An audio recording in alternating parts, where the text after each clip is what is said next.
Alright, go ahead.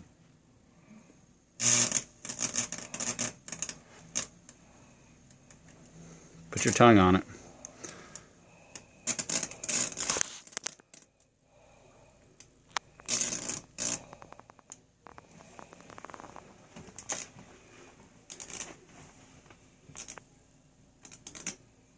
So, just to give a little explanation, we have about 2,000 volts AC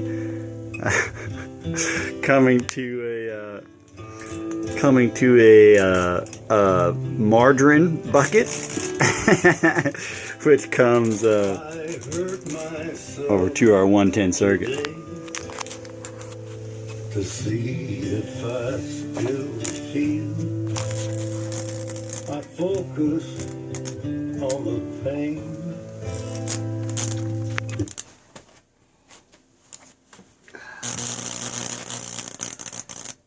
Look, it's going.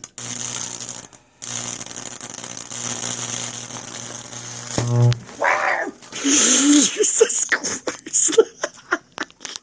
Oh, get the fuck back from that son of a bitch. I don't think it was supposed to go to that. Yeah. Okay, here's me wipe a little more liquid on that. Ah, no. Wow.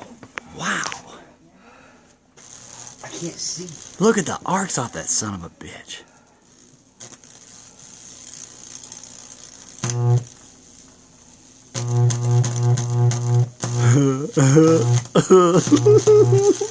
This is stupid. This is so stupid.